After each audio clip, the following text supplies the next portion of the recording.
Class 12 English 4th semester. Hello বন্ধুরা, উচ্চ মাধ্যমিক 4th সেমিস্টারের ইংলিশ সিলেবাস নিয়ে টেনশন করছো? আজকের ভিডিওতে আমরা গদ্য, পদ্য, নাটক এবং ফরম্যাট সহ রাইটিং স্কিল সবচেয়ে গুরুত্বপূর্ণ প্রশ্ন উত্তর নিয়ে আলোচনা করব। তো দেরি না করে শুরু করা যাক। ইউনিট 1 প্রোজ, গদ্য। Down the rabbit hole, Lewis Carroll. 1.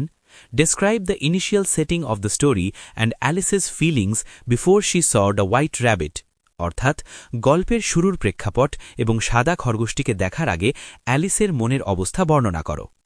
2. Sketch the character of Alice based on her actions and thoughts after falling into the rabbit hole, অর্থাৎ খরগোশের গর্তে পড়ার পর অ্যালিসের কাজ ও চিন্তাভাবনার ভিত্তিতে তার চরিত্রটি অঙ্কন করো। 3. Describe the strange things Alice encountered while falling down the deep well, অর্থাৎ গভীর কুয়োর নিচে পড়ার সময় অ্যালিস যে অদ্ভুত জিনিসগুলোর মুখোমুখি হয়েছিল তার বর্ণনা দাও। 4. I shall be as well to leave off this minute, অর্থাৎ discuss the internal conflict Alice faces in Wonderland and how she attempts to maintain her self-discipline and logic in an illogical world, অর্থাৎ ওয়ান্ডারল্যান্ডের অদ্ভুত পরিবেশে Alice যে অভ্যন্তরীণ সংগ্রামের মুখোমুখি হয়েছিল এবং একটি অযৌক্তিক পৃথিবীতে সে কিভাবে নিজের শৃঙ্খলা ও যুক্তি বজায় রাখার চেষ্টা করেছিল তা আলোচনা করো। Short questions, 2 marks. 1. What was Alice's doing when she saw the white rabbit, অর্থাৎ সাদা খরগোশটি দেখার সময় অ্যালিস কি করছিল? 2. What was special about the white rabbit's appearance, অর্থাৎ সাদা খরগোশটির চেহারায় বিশেষত্ব কি ছিল? 3. Why did Alice jump down the rabbit hole, অর্থাৎ অ্যালিস কেন খরগোশের গর্তে ঝাঁপ দিয়েছিল? 4. What thoughts came to Alice during her fall, অর্থাৎ পড়ার সময় অ্যালিসের মনে কি কি চিন্তা আসছিল? 5. How did Alice feel about her identity during the fall, অর্থাৎ পড়ার সময় অ্যালিস তার নিজের পরিচয় নিয়ে কেমন বোধ করছিল? 3 questions, Leo Tolstoy. 1. You have already been answered, অর্থাৎ তোমাকে ইতিমধ্যে উত্তর দেওয়া হয়েছে। কে কাকে এটি বলেছিল? ব্যক্তিটি কিভাবে উত্তর পেয়েছিল? What were the 3 questions proposed by the Tsar, অর্থাৎ জারের প্রস্তাবিত 3টি প্রশ্ন কি কি ছিল? কিভাবে তিনি উত্তরগুলি পেয়েছিলেন? উত্তরগুলি কি কি ছিল? What were the 3 questions that occurred to the Tsar, অর্থাৎ জারের মনে কোন 3টি প্রশ্নের উদয় হয়েছিল?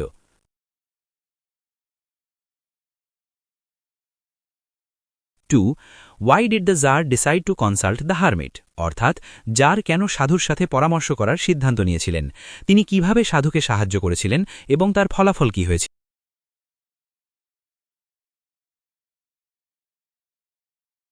3. Forgive me, অর্থাৎ আমাকে ক্ষমা করুন। কে ক্ষমা চেয়েছিল? সে কেন ক্ষমা চেয়েছিল? জার কিভাবে তার ক্ষমা প্রদর্শন করেছিলেন? 4. Sketch the characters of the Tsar and the Hermit as depicted in Leo Tolstoy's short story 3 questions, অর্থাৎ লিও টলস্টয়ের 3 questions গল্পে চিত্রিত জার এবং সন্ন্যাসীর দুটি চরিত্রের সংক্ষিপ্ত বিবরণ দাও। Short questions, 2 marks. 1. What was the Tsar's first question, অর্থাৎ জারের প্রথম প্রশ্নটি কি ছিল? 2. Why did the Tsar decide to consult the hermit, অর্থাৎ জার কেন সাধুর সাথে পরামর্শ করার সিদ্ধান্ত নিয়েছিলেন? 3. Why did the Tsar go to the hermit in common clothes, অর্থাৎ জার কেন সাধারণ পোশাকে সন্ন্যাসীর কাছে গিয়েছিলেন? 4. Who was the bearded man, অর্থাৎ দাড়িওয়ালা লোকটি কে ছিল? 5. What was the Tsar's third question, অর্থাৎ জারের তৃতীয় প্রশ্নটি কি ছিল? ইউনিট 2 ভার্স, কবিতা। Hawk roosting, Ted Hughes. 1. I sit in the top of the wood, my eyes closed, অর্থাৎ বনের মগডালে বসি চোখ বন্ধ করে। এখানে কার কণ্ঠস্বর শোনা যাচ্ছে? বক্তা কবিতায় কিভাবে তার শক্তি এবং আধিপত্য প্রকাশ করে? Or, it took the whole of creation to produce my foot, now I hold creation in my foot, অর্থাৎ পুরো সৃষ্টিজগতের প্রচেষ্টায় আমার পা তৈরি হয়েছে, এখন সৃষ্টিজগৎ আমার পায়ের মুঠোয়। এখানে পুরো সৃষ্টি বলতে বাজ পাখি কি বুঝিয়েছে এবং এটি তার অহংকার প্রকাশ করে। How does Ted Hughes portray the hawk as a symbol of sophisticated tyranny or destructive power, অর্থাৎ টেড হিউজ কিভাবে বাজ পাখিটিকে একটি পরিষ্কৃত স্বৈরাচার বা ধ্বংসাত্মক শক্তির প্রতীক হিসাবে চিত্রিত করেছেন? Short questions, 2 marks. 1. Where does the hawk sit, অর্থাৎ বাজ পাখিটি কোথায় বসে থাকে? 2. What is the hawk's attitude towards nature, অর্থাৎ প্রকৃতির প্রতি বাজ পাখিটির মনোভাব কেমন? 3. I kill where I please because it is all mine, অর্থাৎ আমি যেখানে খুশি হত্যা করি কারণ সব আমার। এই লাইনটি কি বোঝায়? 4. What does the hawk mean by the sun is behind me? অর্থাৎ সূর্য আমার পিছনে বলতে বাজ পাখিটি কি বুঝিয়েছে? Sonnet 73, William Shakespeare. 1. Explain the three metaphors, autumn, twilight and fire, used by the poet to describe his old age. অর্থাৎ কবিতার বার্ধক্য বর্ণনা করতে যে তিনটি রূপক শরৎকাল, গোধূলি এবং আগুন ব্যবহার করেছেন তা ব্যাখ্যা করো।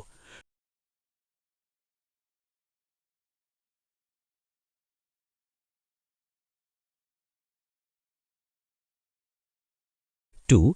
This thou perceivest, which makes thy love more strong. অর্থাৎ তুমি এটি উপলব্ধি করতে পারো যা তোমার ভালোবাসাকে আরও শক্তিশালী করে। এখানে এটি বলতে কি বোঝানো হয়েছে, কিভাবে এটি ভালোবাসাকে আরও মজবুত করে? 3.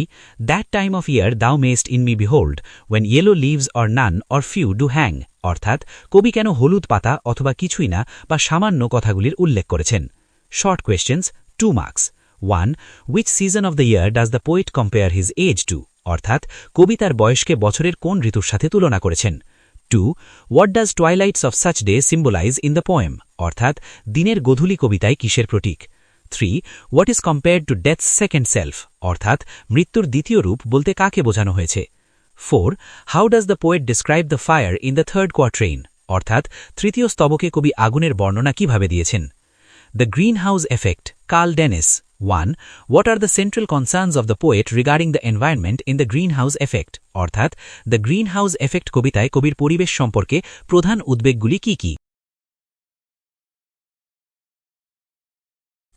2.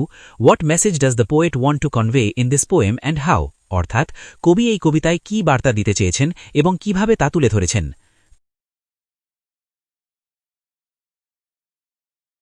3. How does the poet link human lifestyle with the gradual destruction of nature? অর্থাৎ কবি কিভাবে মানুষের জীবনযাত্রাকে প্রকৃতির ক্রমিক ধ্বংসের সাথে যুক্ত করেছেন?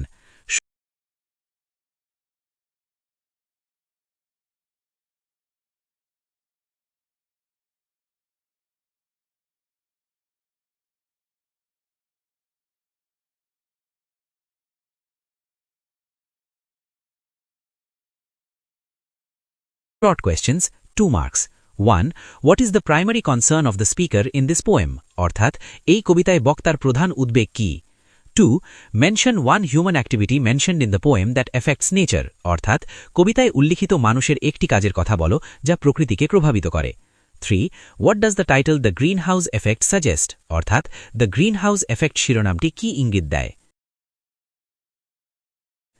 Unit 3, Drama, Riders to the Sea.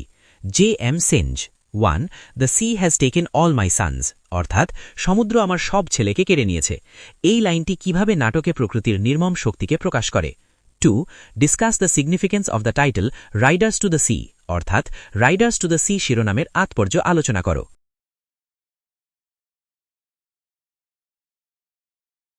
3.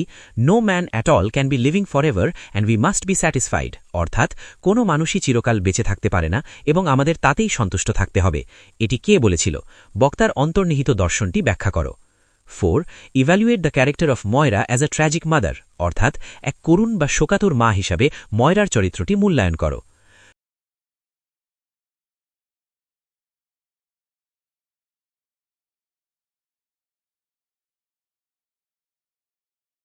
এবার আসি তোমাদের প্রিয় রাইটিং স্কিল বিভাগে। অনেকেই আছো যারা সব ইমেল বা ব্লগ মুখস্থ করতে পারো না। তাদের জন্য আমি একটি মাস্টার ফরম্যাট দিয়েছি। 1. The Ganga pollution. 2. Artificial intelligence a boon or a curse. 3. The impact of social media on students. 4. Importance of afforestation. 5. Global warming. 6. Science a blessing or a curse. 7. Uses and abuses of mobile phones. 8.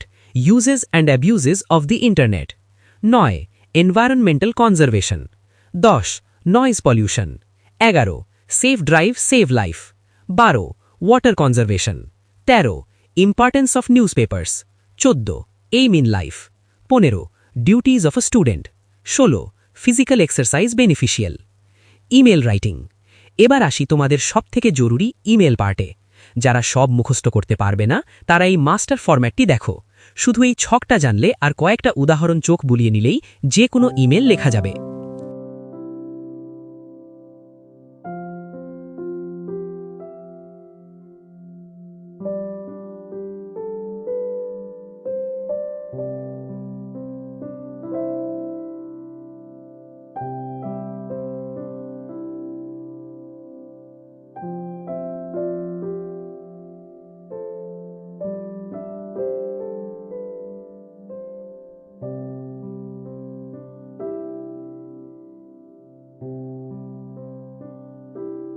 Blog writing.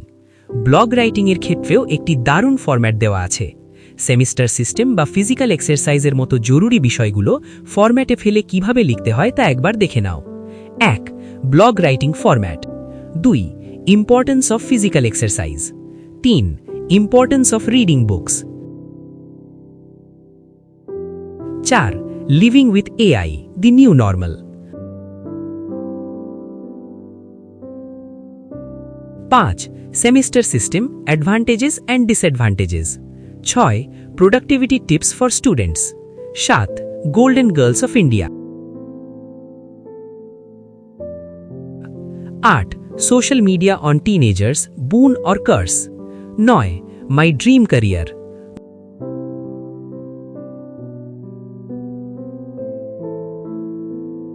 10.